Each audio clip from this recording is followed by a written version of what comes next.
Hello. My name is Inigo Montoya. You killed my father. Prepare to die.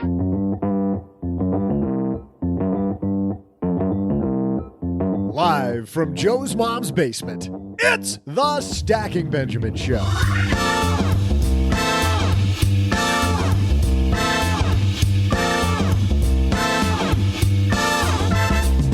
I'm Joe's mom's neighbor, Doug, but today call me Ishmael because today marks the first publication of Herman Melville's Moby Dick. And to celebrate, we've got a whale of an episode for you today. Author and host of Her Dinero Matters, Jen Hemphill. Plus, from Afford Anything, Paula Pant. But that's not all. Today, we're swapping out our Friday fintech for some of Friday's health tech. We welcome back from Metpro, Angelo Poli. And finally, our roundtable will answer your questions on our Magnify Money segment. And now, a guy who majored in English but never read Moby Dick, Joe Saul-Sehy. That is painfully true. And to have, I don't know, this late in the game, to have that held over my head again by Doug, kind of not good. But we do have a whale of a show for you today. And joining us from, I'm trying to find other whale analogies. Swimming up? The whale of podcasting. See, that just doesn't do it. In Las Vegas, it's Paula Pant. You know, I was pretty sure that intro was going to say a man who majored in English yet still can't speak it. Yeah, that's right. Speaks it like it's a third language. Yes, absolutely. How are you? I'm good. How are you doing? Good. You been to the airport recently? I have. So I just dropped off a friend at the airport, and I dropped him off at Terminal 1. He was actually flying out of Frontier, which in the Las Vegas airport flies out of Terminal 3, and he didn't have any bags. And so I told him, I was like, you know what? Don't worry about it. It's really easy. Just take the tram from T1 to T3. You know, super easy. You'll get there. Don't worry about it. So this guy doesn't realize that he can check in online or check in on his phone.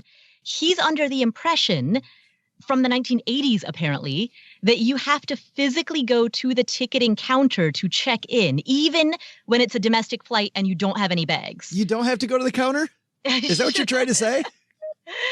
And so instead of doing what I think most people would do, which is you go to security, you show them the boarding pass on your phone, you get through security, and then you take the tram inside of the airport, right? Instead of doing that, he takes the outdoor airport shuttle, which takes so long. The amount of time that it took for him to take that outdoor shuttle plus stand at the ticketing counter, he missed his flight. And I'm like, I didn't realize I was going to have to explain this to somebody. I thought this was common knowledge. Explain the miracle of flight. And then he was going to get in this tube and he was actually going to make it to wherever he was going. It's incredible. Right? Like, dude, you don't need a piece of paper with information printed on it. We have these devices. They're called phones. That is fantastic. And a woman, by the way, Paula, joining us, who has a fantastic podcast that you can listen to on your phone. See how I work that around? Whoa. Yes. From the Washington, D.C. area, it's our great friend, Jen Hemphill. How are you? I'm excited to be here. Well, we're so happy you're here. Have you been to the airport recently? Actually, it's been a couple months since my trip to Ireland, I guess. Oh, cool. I might forget how to check in, maybe. But possibly. Did you know that you can check in on your phone? I did. You can also check in on the internet. You can. Oh. And the internet on your phone, too. The internet on your phone or the internet on your laptop or the internet on a tablet. That is mind-blowing. Do you think when they created that stuff, Jen, like all of this technology, that it took a lot of money? Probably. For those people in small businesses that need money to run their small business, we have to say thanks to Cabbage for supporting Stacky Benjamins. Go to Cabbage.com to get started. Credit line subject to review and change. Individual requests for capital are separate installment loans issued by. So here's a question. It says it's issued by Celtic Bank, or is it Celtic Bank? Like, which one is it? You would be asking the wrong person if you asked me, Joe, because I'm the one that invents pronunciations and words. Well, people that listen to this show for a while know you're probably second behind me. But anyway. I like how you just gave a new pronunciation to the word pronunciation. See what I'm saying? I rest my case. There it is. Paula, is it Celtic or Celtic? I would say Celtic. I think it's Celtic too, but then why isn't it the Boston Celtics? Oh, good point. Yeah. Member FDIC. Anyway, whichever one they are member FDIC. Thanks also to Masterworks for supporting Stacky Benjamins. This has not been a Masterwork so far, but we're working on it. We got a little time left in this podcast to make it a Masterwork. Masterworks is the first art investment platform that allows you to invest in the world's most valuable paintings. Visit masterworks.io to reserve your shares. We got a great show today. We got Jen Hemphill from Her Dinero Matters joining us. Paula, Jen, and I, we have a fantastic piece, so let's get this party started. Hello, darlings. And now it's time for your favorite part of the show, our Stacking Benjamin's headlines. Normally here, we jump into our piece. However, this one was a little poetic. I thought it was kind of, it was like reading somebody's diary. And I thought it would be fun to have a good friend of mine, R.L. Graham, read this for us. So for your listening pleasure, reading a piece from the Paul Jarvis blog. Take it away, Mr. Graham. Do What You Love, a blog post by Paul Jarvis. If we believe that personal fulfillment is really the ultimate purpose of labor, then who do we expect to do all the other jobs that are not so existentially fulfilling? Mika Tokumsitsu. Even as someone who works for myself and makes a living off of creativity, it's not always fun and holding hands while letting the rays of sunshine wash over my face. Most days, I bust my ass, designing websites that require lots of rounds of revisions with clients, and we may not see eye to eye, or publication editors asking for revisions I don't always agree with. I butt heads with people that pay me, and some days I wouldn't work if I didn't have to. I sometimes miss out on doing things I want to because I have to work. And I have it so easy because I work for myself doing something I mostly enjoy that I don't even have the right to complain. While I love doing what I do, it's still work. I still get up at 6 a.m. or 7 a.m. every day and sit down and work for most of the day. I don't wait to be inspired because it's a job, and I stop when the work is finished. I'm lucky to have this life, which is afforded to me because I live in the first world and grew up middle class.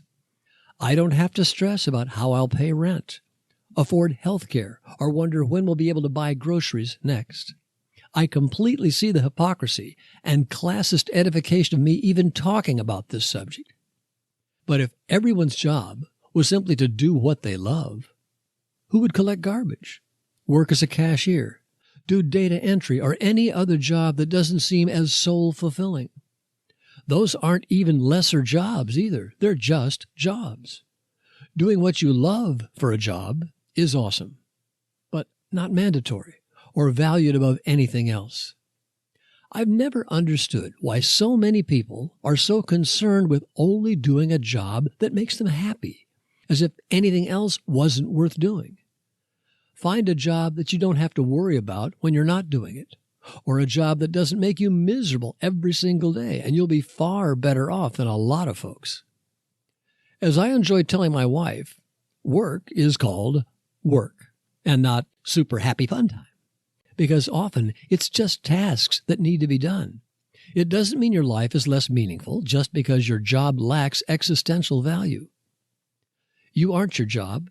It doesn't have to define you unless you let it.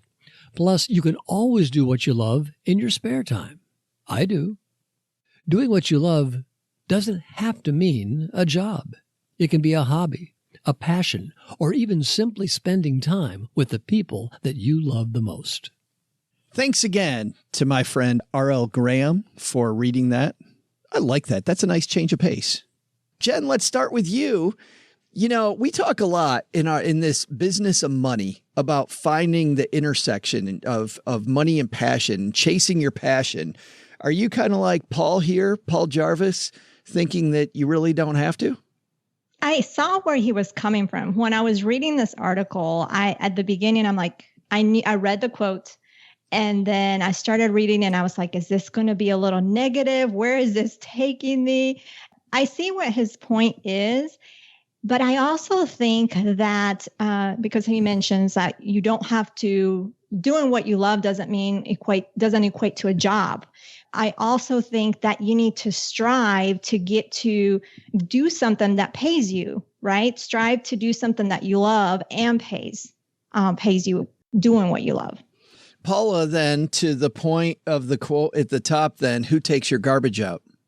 Yeah, I think that the way that I interpreted that is being able to pursue a passion or at least a curiosity or something that you find very motivating is a luxury, and some people have the luxury of choosing a career while others are trying to make ends meet.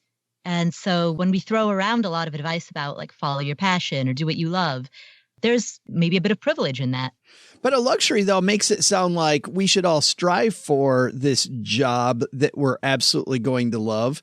And as Paul kind of, I think, eloquently here says, that kind of puts some judgment into it if you don't have that job.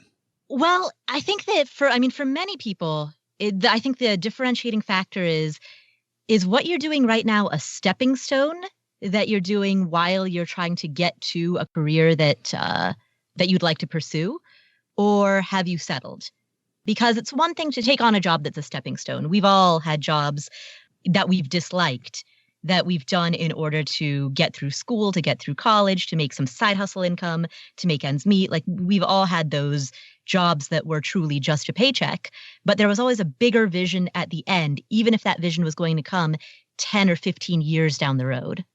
But it seems to me, though, Jen, if you believe what Paul is saying is correct, that Paul's making a little bit different statement, that he doesn't love his job, but he doesn't hate his job. I don't get this feeling that he's almost like a separation of church and state we talk about, right? He's got his job and he's got his love, and the two don't have to meet. Right. And what I thought he was saying, and yes, I agree with you, Joe. What I thought he was saying was that he loves parts of his job, but there's aspects of his job that he doesn't like. When him and his clients aren't aligned with the direction they're going in, those type of things. And so there's different aspects that maybe, well, granted with what he does, some of those things he can't outsource, but I think it's just a certain aspects of his job that he doesn't love. What's your goal then, Jen, if you work with yourself, to get rid of those aspects, or like Paul kind of says here, just live through them? If you can, outsource them, absolutely. There's some things that you can't outsource that you have to do, but if you can, absolutely. Paula, you wrote a lot when you were in Japan about how you were working and on vacation kind of at the same time and building more of a machine around Afford Anything. Attempting to. Well, that's what I was going to ask. Is that kind of sounds like Paul's stuff. When he says near the end, I love this, as I enjoy telling my wife, work is called work and not super happy fun time.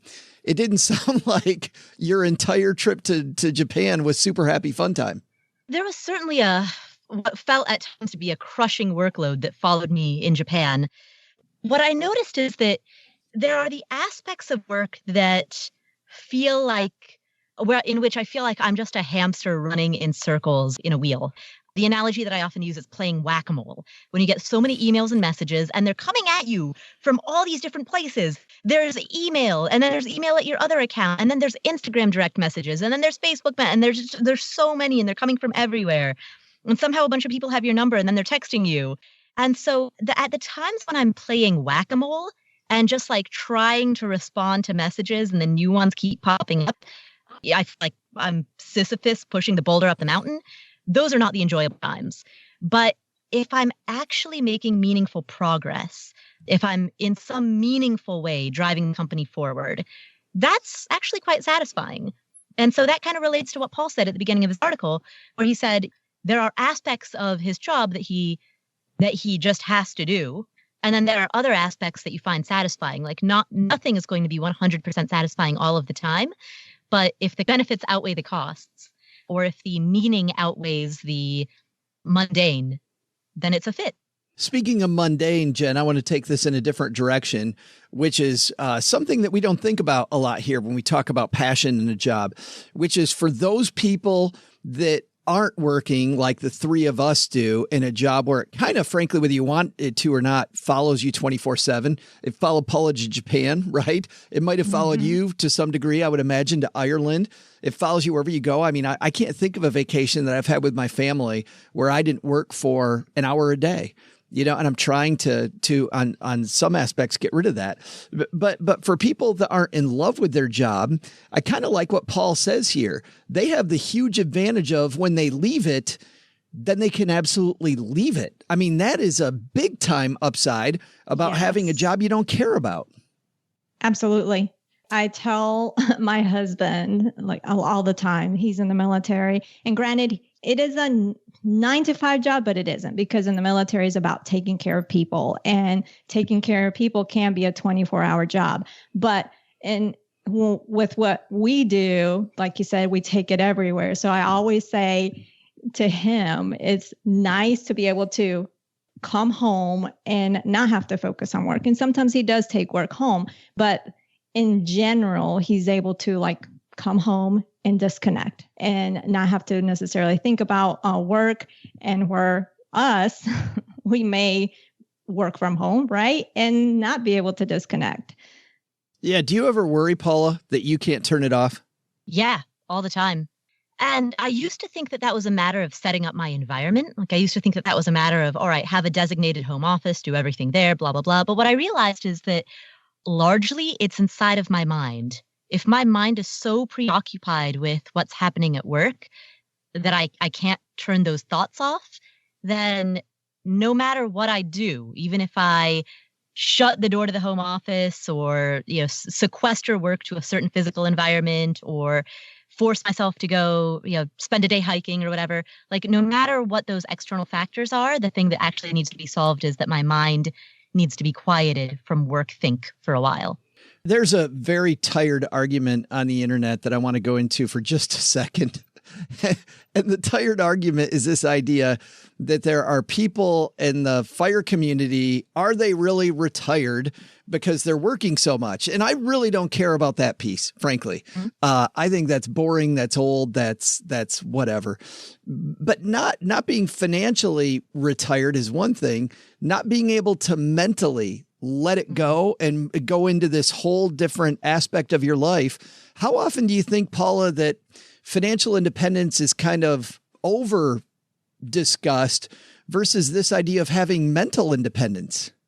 I mean, so mental and emotional, like psychological independence of your work, it's an interesting concept because, well, partially your relationship with that is going to depend on if you are an employee at a mid-sized to large company where you feel a little bit like a cog in the machine, or if you are the owner of the company, or maybe work for a very small company where you know that the contribution that you make has a very large impact on the direct members of your team. I think that plays a big role in it. I don't think that that's discussed enough, but perhaps because it's so hard to quantify, like how do you discuss what is essentially a feeling, like the feeling of anxiety that you get when you feel as though you're letting other people down?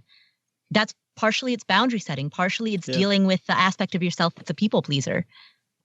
Do you chase that, Jen? I think what Paula was saying, I agree. I also think it's a mind, as she mentioned, emotional and mindset issue, because we have these visions of what financial independence is, but sometimes, in my opinion, we follow what other people say financial independence should be, right? Versus what would make us happy. So we follow that because other people say, the experts are telling you this is how it should be. And I think that gets us in a place of overwhelm and or can, right? And it gets us in a place where maybe we might not feel satisfied, even though we may have reached that quote unquote financial independence. But in our mind, we're not satisfied because we haven't reached that advice of quote unquote what financial independence is. Does that make sense? Well, yeah, it does. But I think I find people that reach financial independence and still don't act like they have independence because they're still so wrapped up into this feeling of I have to produce for the machine. Right. Or they don't want to enjoy life. Yeah. Right. Yeah. Exactly. Yeah. Just jumping in here, I think that work for many people is a source of meaning, like in terms of the way that you perceive yourself making an impact in the world. And I think particularly for people who quote unquote early retire and they leave their place of employment and they no longer have that as a source of meaning. And then the existential question that comes up is, in what way am I impacting the world? In what way am I making a contribution? In what way does my life have meaning? I mean, on one hand, you could maybe call that ego validation. On the other hand, you could call that a spiritual quest. Maybe it's a blend of both. Well, I'm thinking that it's funny because you see online, as I mentioned before, Paula, these tired arguments. But then I look at people like Bill Gates as an example. Dude leaves Microsoft, clearly financially independent, does something very, very worthwhile that, people might say is a bigger contribution to the world than what he did with Microsoft. The Bill and Melinda Gates Foundation? Sure, absolutely. Yeah, absolutely.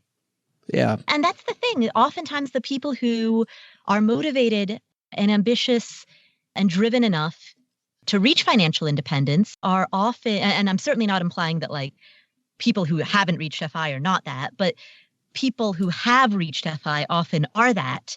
And oftentimes that personality type is not content with kicking back. Oftentimes that personality type is happiest when they are engaged in some type of action where they can see forward progress and forward momentum.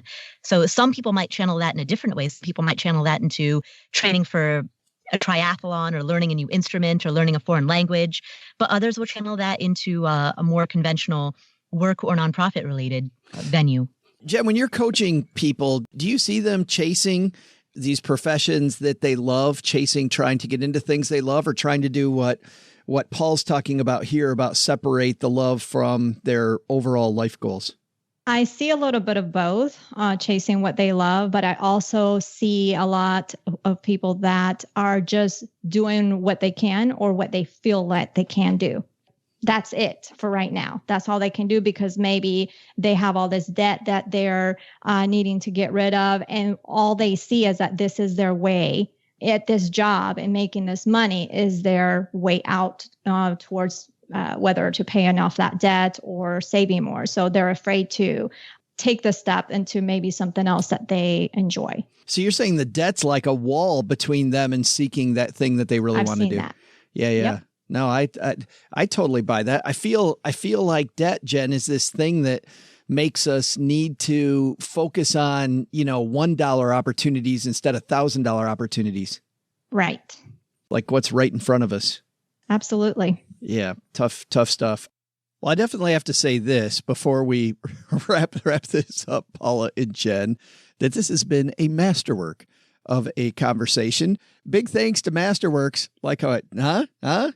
Big thanks to Masterworks for supporting Stacky Benjamins.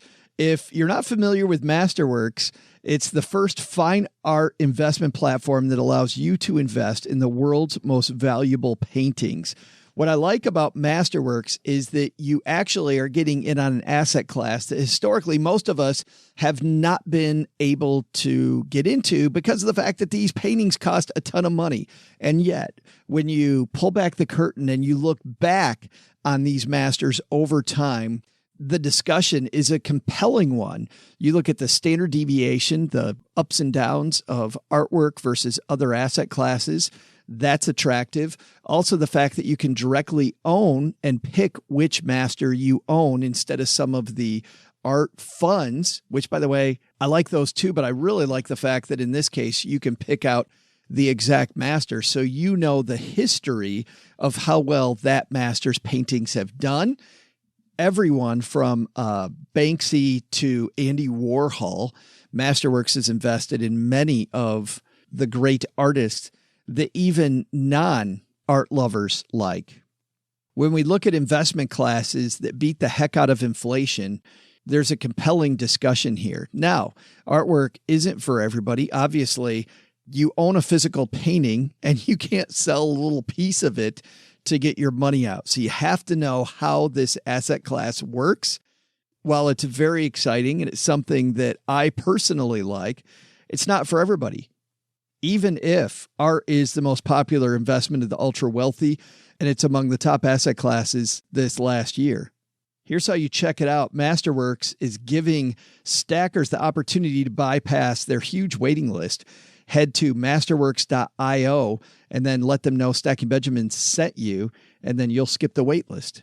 That's masterworks.io, and then put in Stacking Benjamins to learn more about Masterworks. Jen, we'll stick with you as the guest here. What's your big takeaway from this piece?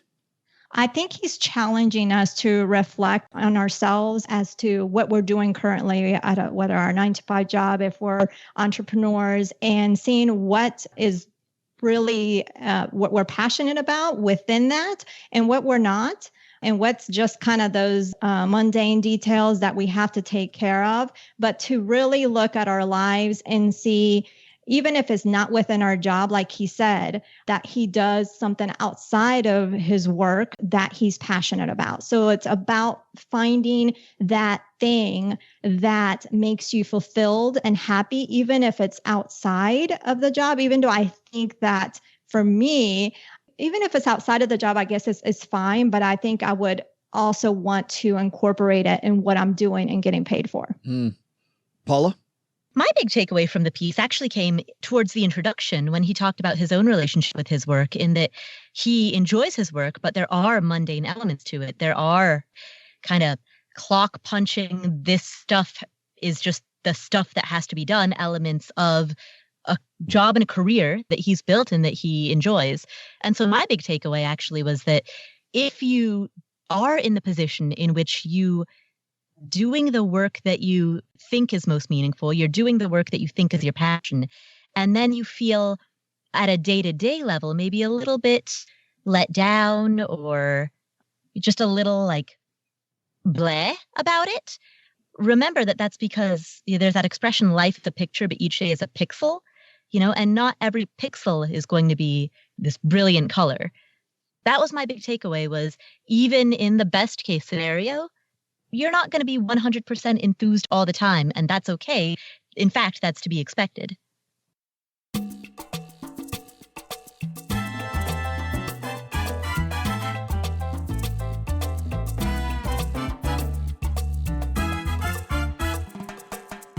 Well, you've heard this guy on our show before, and by the way, they've also been a sponsor of our show. We really wanted to have Angelo Poli, who is the co-founder of Metpro, which does something called metabolic profiling, on the show. OG and I and the team, we were sitting around and we're like, you know what? We want to cover health, because so often we look at our work life and we look at our money, but we forget that if our health doesn't go, nothing goes.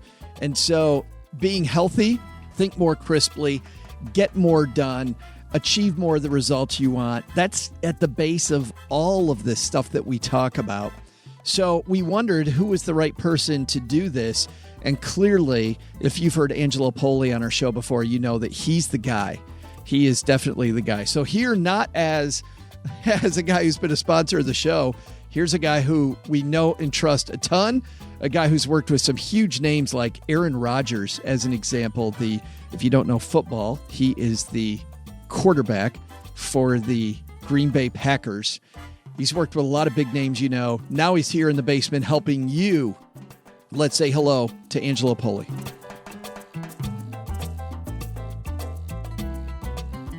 And we had so much fun with him last time that we wanted more. And actually, he's been nice enough now to answer all of your questions from Metpro. Our good friend Angelo Poli's back. How are you, man? I am awesome, but I'm only willing to answer the questions that are easy. Don't give me hard questions. No. We saved. Last time I was in the basement, you guys grilled me. I didn't know what to do. I didn't think I was going to get out with my life. Well, the good news is it's our friends in the basement, not OG and I asking the questions this time. I know we bring the heat lamps, Angelo, but these people are super nice. By the way, for everybody listening, if you're in our basement Facebook group, you know what I'm talking about. If you're not, join us because we have the closed Facebook group, and Angelo's agreed to answer questions, and that's where we got the questions from. So just type in Stacking Benjamin's Basement, answer a couple questions, and we'll let you in. You can hang out. If you like bad dad jokes, Angelo, mixed with like financial tips, like bad dad joke, financial tip, that's it. I'm in. Any self-deprecation, things like that. My wife is really into that. Not for her, for me. For you, of course. Keeps me in my place all the time. Absolutely. All right. We're gonna take it from the top because these are all awesome questions.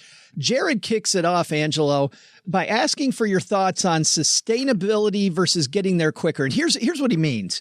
You see this, I'm sure, all the time, which is a lot of people try to change everything at once and they burn out, he writes, and other people try making little changes and build. One person gets there quickly, the other one sustainably goes, but I don't know if the sustainable people actually ever get there or the faster people get there better. You know what he's asking? What do you completely get it. And he's right to ask that question because that's exactly what happens is sometimes people, they get overly aggressive and they bite off more than they can chew and they burn out fast.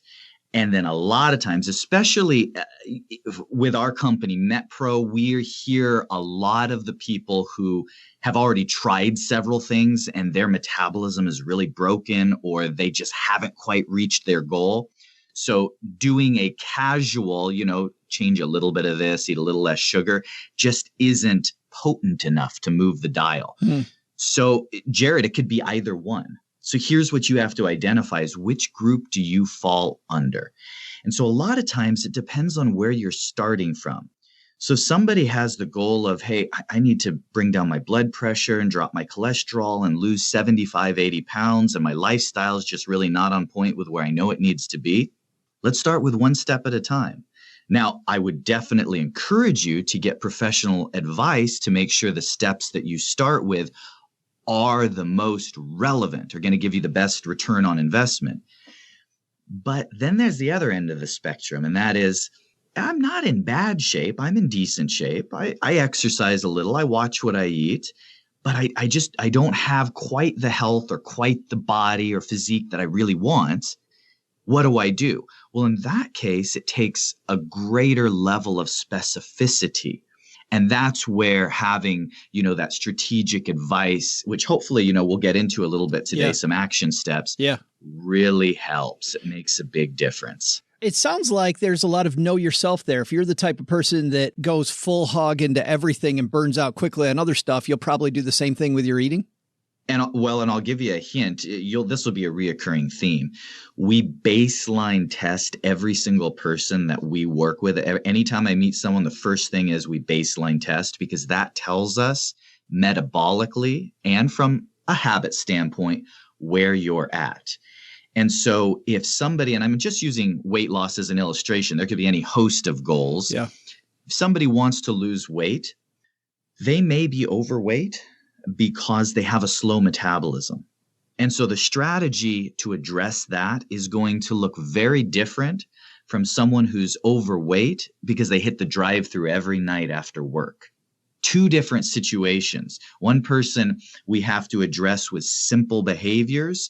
The next person we need to have a fairly cohesive, complete strategy to reinvigorate their metabolism. But I will tell you this, for Jared's question here.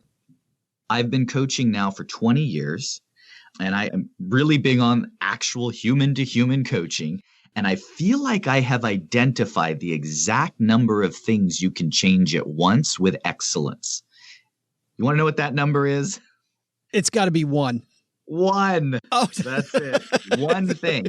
So the idea is don't change 50 things at once. Adopt one habit, change one thing.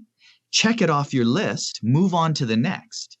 Now, just as an example, if I start working with someone, I'm going to change one or two things right out of the gate. And within 72 hours, if they come back with a good report card, we're going to check those off the list and move on to another thing, then another thing. That's how we build that momentum. Gotcha. It reminds me of, there's a book that was released recently called Atomic Habits, talking the same thing about systematically one thing, check it off.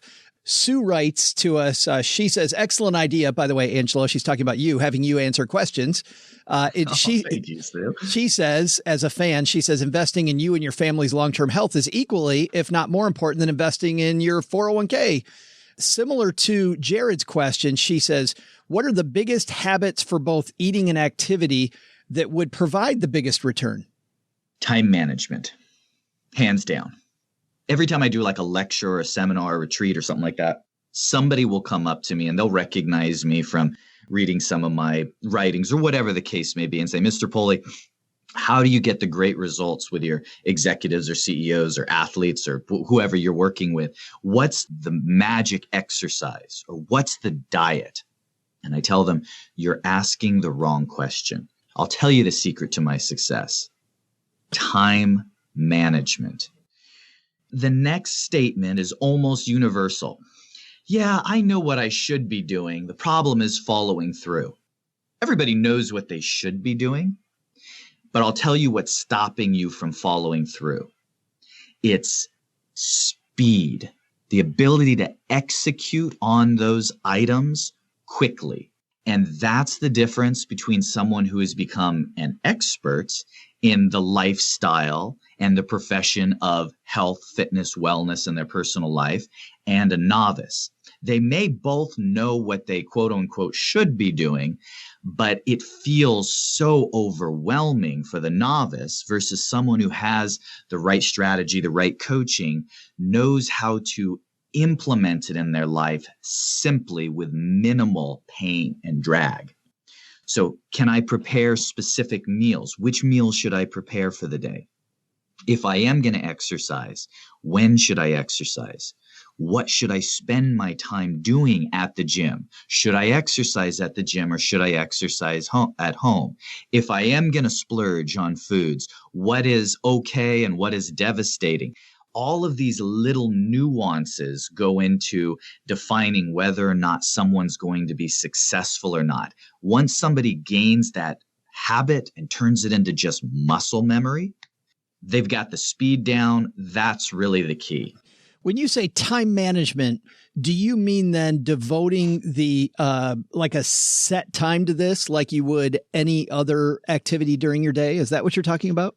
I do, but I'd like to be even more specific than that. Even more important than devoting a specific amount of time, you have to commit to a solid priority hierarchy. Yeah. Because everybody gets that wrong, unfortunately. And here's the classic example.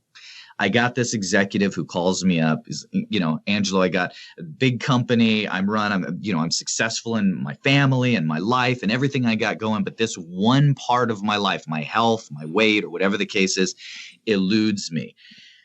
And then the next statement will be, I go to the gym 5 days a week. And I say, okay, Bobby, okay, Johnny, what did you eat for lunch yesterday? Or better still, what are you going to eat for lunch tomorrow? And he has no clue. So here's what I need you to do. I need you to have a priority hierarchy. It doesn't mean stop exercising and just live in the kitchen. What it means is let's make a list of 4 or 5 things that you can invest whatever amount of time you have into your health, wellness, physique, etc. What is the very top of that list? What's the second one on the list? What's the third one on the list? Don't jump down and just be a rock star at items 9 and 10 on the list. And boy, I'm just checking those off every day and miss items 1 and 2. Usually that boils down to, the whole abs are made in the kitchen. I know it's cliche, but there is a lot of science on, we could talk for hours on that element. Yeah. Yeah. It's funny because I got some new coaches. And actually, the reason I'm working with Metpro is because of that coaching, because I realized exactly what you're saying. When it comes to my long-term priorities, nothing works. And by the way, guys, it doesn't have to be Metpro, but it is for me. The thing that I needed to realize was that none of these goals that I have go if I don't go, right? If I don't, which means when you talk about time management, for me, you hit it on the nail head with where it is in the priority list. Because, having a budget for next week is great, but I also need a meal plan for next week because otherwise I'm going to make a bad decision. Like I am going to make a horrible, horrible decision in the moment. I'll slip in just one actionable tip. People know that have ever listened to me before. They know I'm really big on snacks. It's not for the reason that you would think. The reason I'm big on snacks is because it's a meal that is not taken socially, which means there's no peer pressure. There's no family pressure. It's just, hey, 3:00, your alarm goes off. You pull out the desk drawer and you grab an apple and almonds or whatever the snack is. People sometimes make mistakes in not giving enough value to, they pick a snack that's healthy. They pick a snack that they like, but they forget two other factors: portability and being not messy. Oh, yeah. Simple, right? Just little simple things. And that's why I prefer one snack over another. Sometimes it has nothing to do with the nutritional value. It has to do with the practicality. And so those are just the things that with a little bit of strategy and a little bit of know-how and education, you can learn these tricks of the trade. Well, and I would think then too, because you work with so many busy people, that not messy part and the portability part is huge. I got to be able to, if I'm on the fly, just take something out of my pocket and bam, go. I had a client once who I kept asking, we talked about an afternoon snack and you said you were willing to do it, but I see for the last 3 days you didn't eat it. And he goes, yeah, I know. I love cottage cheese and strawberries, but just by the time I get back to my car at 3 p.m. and it's been 90 degrees outside, it just doesn't taste quite right. I'm like, you might be onto something there. Here's an idea. Strategery. I like it. Angelo, at this pace, we're going to get through all of these questions in about 16 years. But that was I think everybody listening would rather get through less and get more from it. Fantastic stuff. Thanks for hanging out with us for a few minutes. By the way, I'll say this, guys. Angelo's been nice enough to give everybody at Stacking Benjamins, if you want one, a complimentary metabolic profiling assessment and a 30-minute consultation with an expert for free. Go to metpro.co-sb for that. So thanks for that offer. I really appreciate it, Angelo. Thank you guys. Absolutely. Well, we'll see you again next month because we're getting into the season of eating and lots of bad foods around us. And we're going to want to talk to you just before that, Angelo. So we'll see you again next month. That sounds great. Hey, trivia fans. Joe's mom's neighbor Doug here, and all this talk about jobs you love and Herman Melville and Moby Dick, it makes me want to buy a boat and just sail away off into the sunset. A boat this nice is going to need a name, though, right? So I thought the SS Cryptocurrency would fit nicely, don't you think? Probably can't see what I did there, but, the C, cryptocurrency, would be SEA. Anyway, it's brilliant. If the wind is right, we could sail away and find tranquility. Where have I heard that before? But since we're all now dreaming about sailing, take me away. No better tome to dive into than that epic Moby Dick. Here's today's question. Sure, it sold millions of copies, but what is the word count for Herman Melville's Moby Dick? I'll be right back with your answer after the break.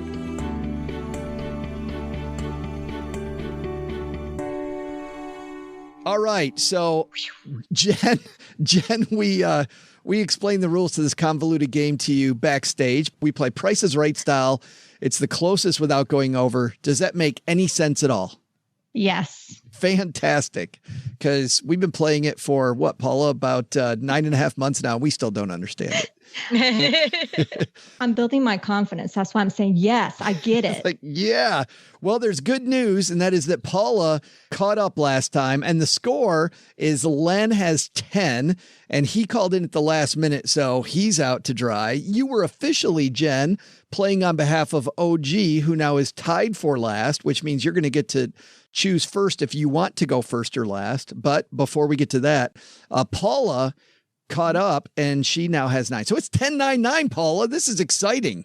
This is a very close game. I mean, we're towards the end of the year, actually. I mean, like every game matters in terms of who's the year-end winner. one negative review we had on about our show is that we manufactured too many laugh moments. We're manufacturing high drama here is what we're really doing. Who cares about laugh moments? Exactly. We're going to see who is the ultimate trivia master. Yes. No pressure, Jen. But I'm a trivia master. Y'all didn't know? There it is. All right. You get to choose, Jen. Would you like to guess first or last? I feel pretty confident about this. Let's do first. She's going to go first. All right. Yes. Little change of pace there. So what's the word count for Herman Melville's Moby Dick? I wrote a book and my word count was probably about 30,000 words, maybe, give or take. My book probably looks like a page in his book. So I am going to guess somewhere around 300,000 words. 300,000 words. I think she just laid down the gauntlet, Paula. Wow. I expected her to say last, but she put it in a place that probably is, I mean, what's that joke that Emo Phillips has? A book this size will keep a fire burning for hours. Wow. Yeah. Okay. If the rules are closest without going over, then the rational thing to do is to guess one word. Because you think it's less than 300,000 words. Because I think it's less than 300,000. Have you? The standard, I read somewhere that a standard book, like a typical book that you might find on Amazon, I was about to say at Barnes & Noble, but then I remembered it's not the 1980s. You can check in for flights online these days. No way. Can you buy books online? So they sell books online too. Unbelievable. You can check in for flights online. You can buy books online. But the standard book that you might find online is between 40,000 to 60,000 words. I read that somewhere. Yeah, but to Jen's point, you've seen Moby Dick. Moby Dick ain't the standard book. Right. Yeah, exactly. Exactly. Like Moby Dick is somewhere on the level of like Anna Karenina. But still, if a standard book is 40 to 60,000, I mean, even if you tripled that, you're at 240,000, right? Even if you tripled the high end of that, you're at 240,000. No, sorry, if you quadrupled it, that's what I meant. Because I know how to multiply. If you quadrupled it. Because you have a financial podcast and who needs math? Exactly. Right. The thing I deal with relates to numbers. So yeah, at the high end of that range, you quadruple the high end, you're still at 240,000. So I'm going to guess that it's less than 300,000. And in order to protect that guess, then the most rational answer to give is 1. What number do you think it is? Maybe 120,000? All right. Well, guess what? We're going to do what any self-respecting podcast would do at this point. We're going to make everybody wait. By the way, I like how you make up math. Jen, you make up words. We got a bunch of people making stuff up. And then Paula's rational with her answers, and I'm just irrational. I'm like, I think this sounds good. I don't know. We'll see. It's a pretty big book. We'll see. Well, if you've heard any of our segments lately about businesses, whether you're thinking about starting a side hustle or you're somebody that's an established business owner, you know that having the right funding for your business, huge key to success. I look at tons of people I've known that have owned businesses over the years, and nearly all of them underestimated how long it was going to take to get off the launch pad, which also meant how much money it was going to take, how much fuel it was going to take to get the engine running the way you wanted. And even after you're successful, the frustrating thing is when you look at a lot of banks out there, banks are reticent, even with businesses that are a rocket to the moon. They still ask way too many irrelevant questions, put way too many barriers between you and the funding you need to continue to make your business a success. All you have to do is listen to the How I Built This podcast. Listen to like 5 episodes, and over, all you'll hear is the same thing. Well, we talk about it so much here too. It's crazy. So thanks to Kabbage for supporting Stacky Benjamins. Get the money you need to run your small business today. If you go to Kabbage.com, you'll get started there, because managing inventory, covering payroll, doing 100 other things before lunch. It's just an average day when you own a small business. And because your time's valuable, getting the money you need shouldn't take all of it up. And that's why Kabbage created this simple modern way for businesses to access up to $250,000 of credit. Their application is online. It takes just moments to complete and to get a decision. If your business qualifies, you'll get the capital you need right away, and you can withdraw more funds whenever you need extra capital. I almost said extra cabbage. Capital with a K. Kabbage has an A+ rating with a Better Business Bureau. It's provided over 200,000 small businesses access to funding. Get the money you need to run your small business today. Head to Kabbage.com to get started. That's KABBAGE.com. Credit line subject to review and change. Individual requests for capital are separate installment loans issued by Celtic Bank, member FDIC. Jen, you've got 300,000 words. What are you thinking? Pretty confident? Yep. I'm going to stick to it. Yep. Fantastic. And Paula, you've got one word. I bet you're fairly certain that's not the answer. I'm fairly certain that that's not the answer, but if the rules are closest without going over and there are only 2 contestants, then that's the game theory answer. Well, let's see. This is a monster book. So, Doug, what's our answer? There she blows, trivia nerds. I'm Joe's mom's neighbor, Doug. And, after reading paragraph 1 of Moby Dick, I'm feeling pretty confident about reading epics. I mean, the first paragraph of this juggernaut had to have at least 4 words. And I mastered it. I crushed it. I'm so good at those 4 words. But there are a lot more words to go. And the question today was just how many? Well, in total, Moby Dick's word count is 206,052 words. 206,052 words. Holy cow. That's a whale of a book. Literally. See ya. Stay fresh, cheese bags. Wow! What? See, I should have been more rational like Paula. If Paula would have gone first, it sounds like she would have gone 240,000. I probably should have listened to her first and her rationale, and then that should have been my strategy. Well, that's a lesson for next time. I was actually thinking about it, and if I had gone first, I would have thrown out an answer without giving the rationale, because the rationale relates to the fact that the factoid of 40,000 to 60,000 in a standard book. And that wouldn't be information that I would want to give to other contestants. So had I guessed first, I would have guessed 80,000 and I would not have stated any reason. Oh. I would have tabled the reasoning. But Jen was thinking 300,000. So Jen might have then said 81. She might have Chelsea Brennan you then. I still would have gone over. I mean, I don't know if I would have said 300, but I think I would have gone over. But just because my book is small in comparison. Yeah. That was my rationale. You're too nice, Jen, to Chelsea Brennan people. She is way too nice to do that to somebody. Let's take out the magnifying glass, ladies, and help somebody do better with their money. Today's hotline call comes to us courtesy of magnifymoney.com. When you head to stackingbenjamins.com/magnifymoney, you know what you find, Jen? I'm an issue to a problem. That's exactly right. That's pretty good. I wasn't expecting that. But you find those financial products you use every day from your brick and mortar bank are nowhere near the best in class. That's what you find. You find an answer to a problem. Over 92% of the products available online, all ranked at Magnify Money, whether it is paying less interest to the man, less interest in credit card debt, getting a checking account that has lower fees, hopefully no fee, and then savings accounts that actually pay some interest, all that and more at stackingbenjamins.com/magnify money. And today we're helping Pat magnify his money. Say hi, Pat. Hey, Doug, this is Pat from Texas. Just a quick call to thank you for your great trivia.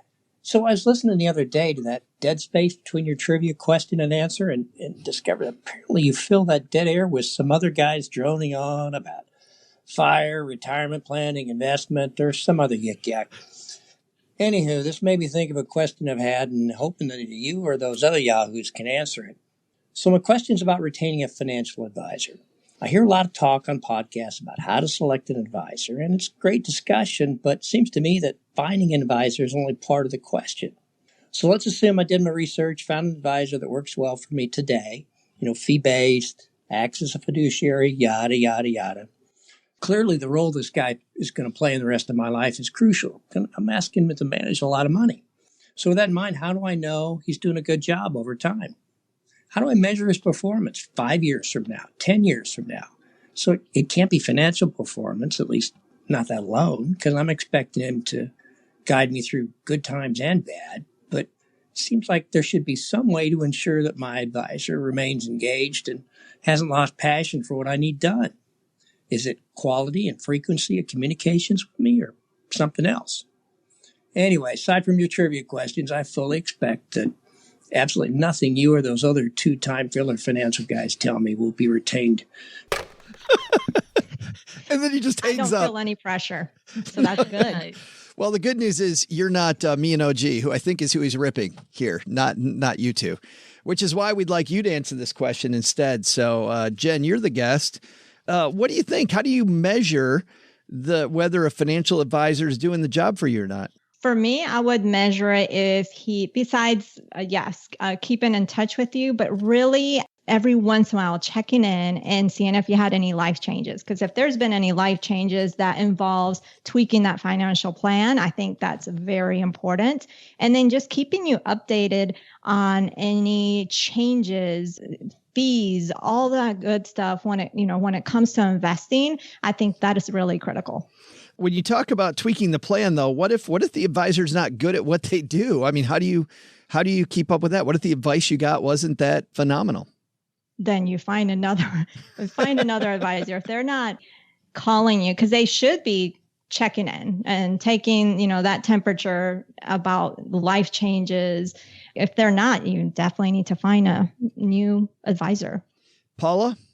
The biggest thing that I would look for is in the conversations that you have with this person, do they help you think strategically and think creatively about whatever is on your plate right now? So when you have that conversation with them, when you check in for a quarterly meeting or a biannual meeting or however often you meet, as you're looking at the document that has your net worth, as you're looking at that spreadsheet or however it is that you capture your net worth, and you're asking the question, what next? Where do I go from here? Do they introduce ideas, frameworks, new ways of thinking that expand and enhance your ability to think strategically about the chess pieces that are on the board? If they do, then they're providing that mentorship and that strategic thinking and planning that is hard to quantify, but incredibly valuable. They are an extra brain looking at the same problem set, and a well-qualified one at that.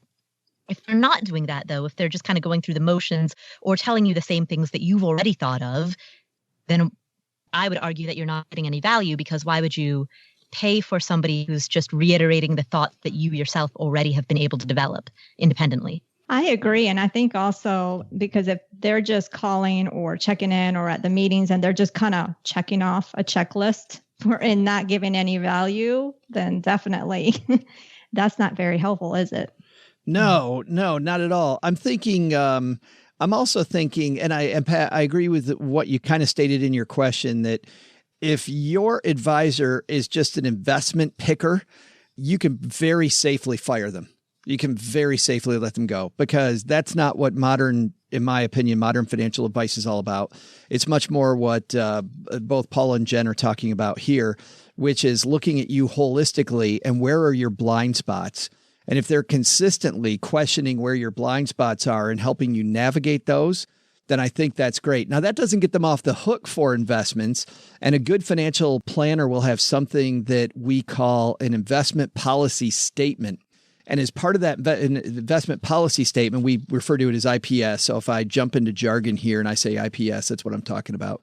But if their policy statement is really thorough, it will come with a benchmark that's custom made based on not the S&P 500, because my investment beats the S&P 500 is garbage.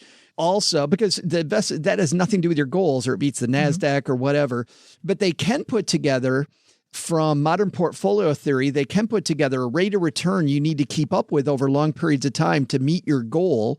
And once again, using modern portfolio theory, they can also plot a spot where they can create kind of a hybrid benchmark to meet that goal, which is historically the least risk, highest return to get you there. And once they have that spot, a lot of advisors will then compare your portfolio to that benchmark. So now you have a benchmark that's much closer to what you're trying to do instead of this baloney I read about on the internet all the time. So you can do that if you're worried about the investment part of it. Obviously, I agree with both Jen and Paula that there's so much more to it. That's just a small part. I mean, really, they should be helping you with your taxes. If you get your open enrollment every year, walking through your open enrollment options with you, if you've got a whole cafeteria plan of things to choose from, tax law changes, like Jen mentioned earlier, working on your budget. I mean, whatever those blind spots might be, they should be helping with that. I feel like, Jen, too many people think of a financial advisor as an investment manager, and that's about it. True. That's pretty much. And of course, I'm not a financial advisor, but that's what I see when I'm misinterpreted to be one. And financial advisors can do more. Granted, they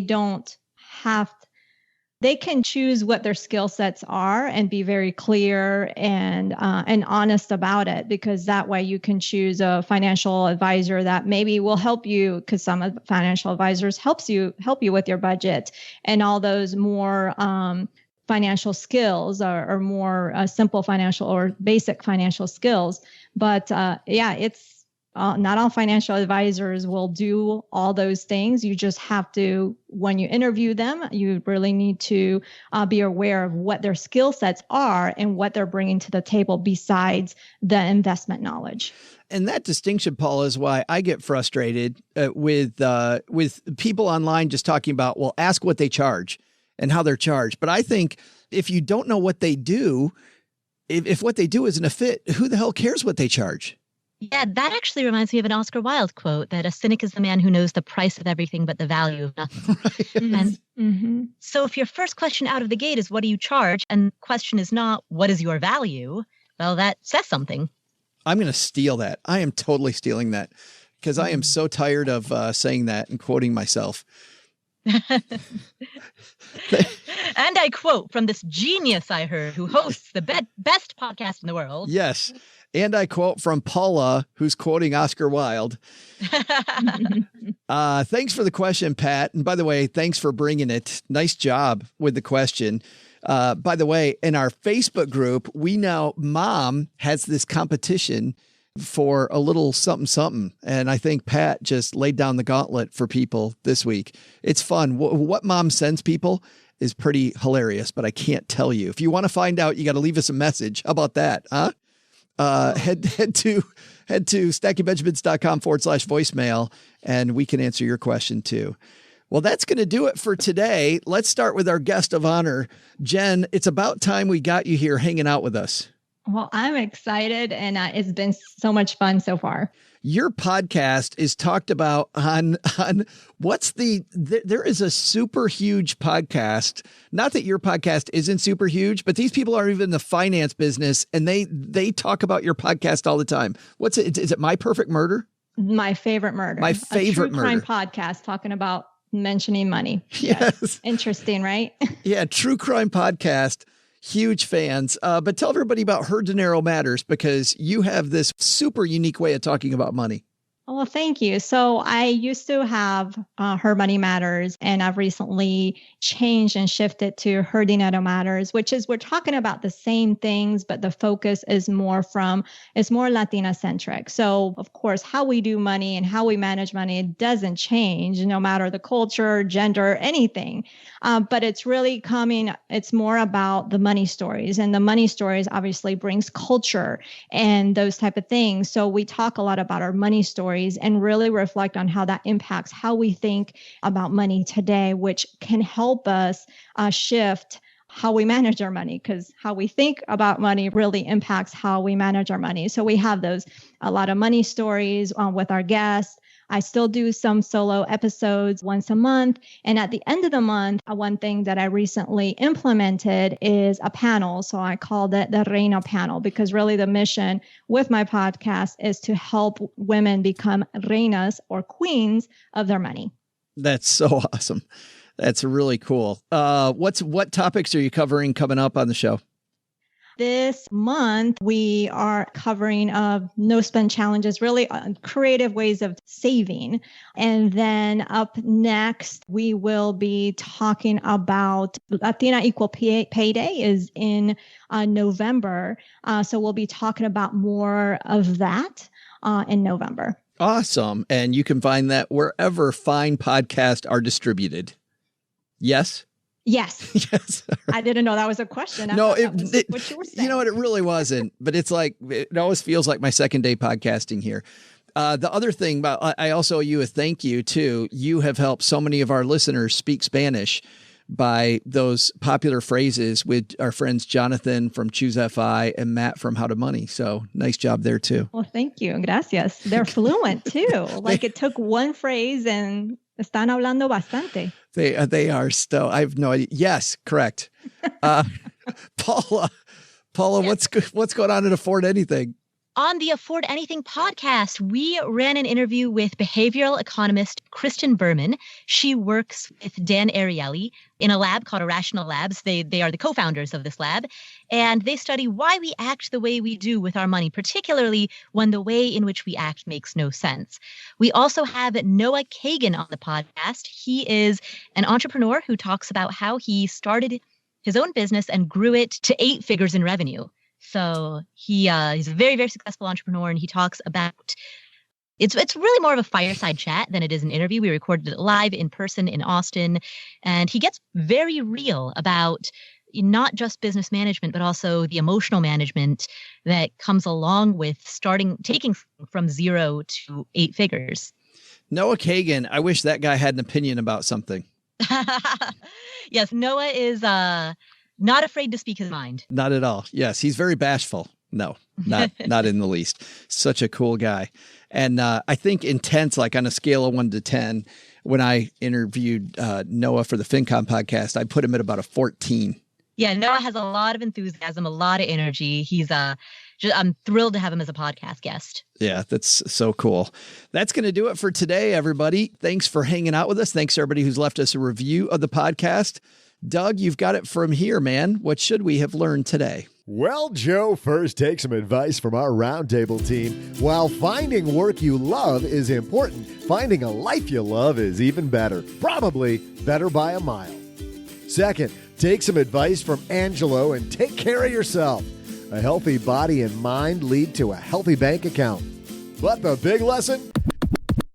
Don't forget to take your boat off the trailer for its maiden voyage. Like my cousin Ernest, his boat named Unsinkable 2. Don't even ask about what happened to Unsinkable 1. Unsinkable 2 is now lying at the bottom of Lake Michigan. Guess if that happened to the cryptocurrency, that'd be an ironic outcome, huh? Rough seas ahead for cryptos, mateys. Special thanks to Jen Hemphill for coming down to the basement. You can find more about her show, Her Dinero Matters, on our show notes page or jenhemphill.com. Thanks to Angelo Poli for stopping by and telling us to get out of the basement and go running every once in a while, and to get our health in order. For your start to healthy living, head to metpro.co/SB. Paula Pant appears courtesy of AffordAnything.com and the Afford Anything podcast. This show was created by Joe Saul-Sehy, produced by Richie Rutter-Reese, and engineered by the amazing Steve Stewart. Online, visit us on Twitter at @SBenjaminsCast or on our Facebook page. I'm Joe's mom's neighbor, Doug, and I swear the worst part about coming over to Joe's mom's house is having to put on pants. SB Podcasts may receive payment on the show from sponsors and guests in the form of books, giveaway items, discounts, or other remuneration. There's no way you would take advice from these dorks, but like Joe's mom always says, don't take advice from people you don't know. This show is for entertainment purposes only, and before making any financial moves, consult with a real financial advisor. Lastly, thanks to Joe's mom for her gently used copy of Sailing for Dummies and 1 penny to go toward the down payment of a real boat. SS Cryptocurrency, here we come, baby. Sailing takes me away where I want. God, that's a good song.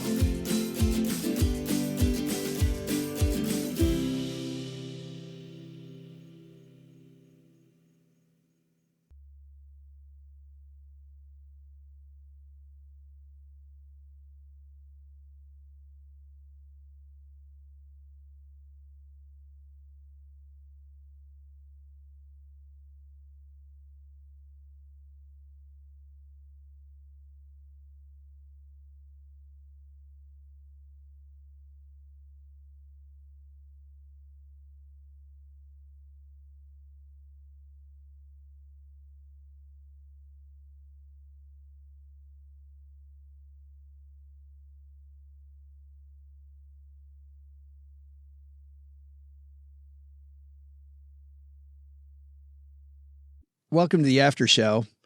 Jen, this is the part of the show that doesn't exist, so we don't talk about this at all, right? Of course not. We'll stay quiet. It does not happen.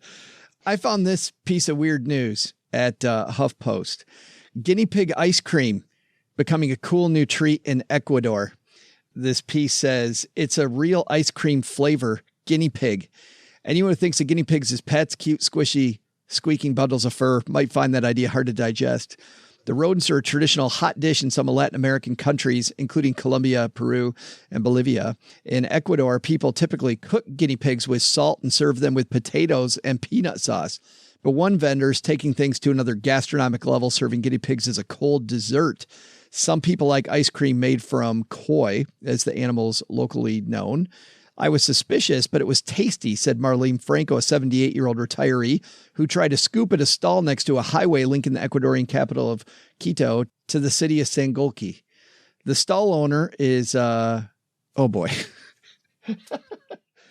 stall owner is Maria del Carmen Pilapena, whose offbeat inspires disbelief and laughter among first-time customers. Her operation's small. It consists of 2 tables in an open area lined with dentist clinics and other businesses. Even so, demand's growing. Every week, the entrepreneur prepares 150 servings of guinea pig ice cream. Makes me wonder, well, first, Jen, your family is in Colombia, correct? Yeah, I have some family in Colombia. Yep. Yeah. So have you had this delicacy known as guinea pig? Yes, el cuy, yes, but not even in Colombia. I had it when we were living in Peru, and in Huancayo, we were with some friends just vacationing, and they grilled it. And literally they served the whole, like they didn't just cut it up, like you cut up some turkey. They literally served the guinea pig, or el cuy, as they say. And I have a picture of my husband with opening up his mouth. He hasn't cut it up. Now he's opened it and taken a bite of this whole size cuy or guinea pig. So it's the funniest thing. So wait a minute. You're saying the whole thing is like on a spit or something? Yes. Just like when you grill fish and the whole fish is on there minus the eye and stuff. It's literally the guinea pig.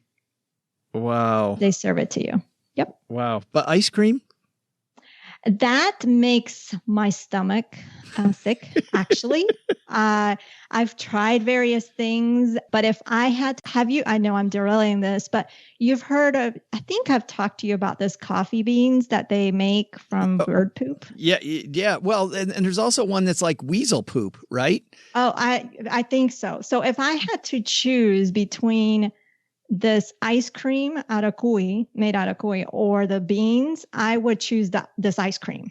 Would you really? If that was my only choices, that's what I would choose. But it does make, just thinking about it, it makes my stomach really queasy. I have heard that coffee's phenomenal, though. No, just even thinking of what it's made of. Nope. Paula, I love coffee. Have you had that? So I don't even remember the name of the coffee, but have you had it? Yes. So it's the weasel poop coffee. It's actually Asian civets, Civets. I know all about this. I haven't tried it, but I know a lot about it because I wrote an article about it back in, I think, 2009. I published an article about it as a freelance assignment for Specialty Coffee Retailer Magazine, which is like an industry publication for people inside of the coffee industry. So I wrote this article from Vietnam about Asian civet coffee, which is essentially coffee where these civets like eat the coffee bean, they digest it, they excrete it, and then somebody digs through that excrement, pulls out the beans, washes it really well. That's actually where I first heard about it, was when I was in Vietnam. I thought you were going to say it was when I was reading Specialty Coffee Retailer magazine. You wrote my favorite article. That's what I thought he was going for too. So no, I have not tried it, but after researching and writing an entire article about it, I'm very excited to try it now. So clearly another trip to Vietnam is in my future at some point. Oh, let's go right now. I am ready to go to Southeast Asia right now. So you've been to Ecuador though. Mm-hmm. Jen has seen guinea pig on a spit. What about you? I have been to Ecuador at the Chautauqua events, which are these financial independence workshops. I've been a speaker there for 4 times. So I've been to Ecuador for 4 years. This year is going to make my 5th. And that's good that you know that math. Nice work. If you take 4 and you add 1 to it, you get 41. So on at least one of those trips, we did eat koi. So I have eaten guinea pig. It was kind of, what's the word? I want to say meaty, but like, when something is sinewy, gamey. Gamey, that's it. It was kind of gamey. So I was not a fan of it. I tried it once, and I think don't need to try it again. Did your husband think the same when he had it, Jen? I'd have to ask him again. I mean, he was just proud he did it because he was like, "Oh, take this picture," because no one's going to believe me, especially his mom and his grandmother. But I didn't. I mean, it was all right. There's some meats that I'm just like, eh. And this was one that I would go, eh. Yeah. Might not taste like chicken. No, it doesn't taste like chicken. Maybe not. Even the consistency or the texture, and I don't know if the texture, but I don't know if it was a little too chewy or I don't know. What would the slogan be if you're going to eat guinea pig? I'm like, guinea pigs, not just for. Guinea pig, try it.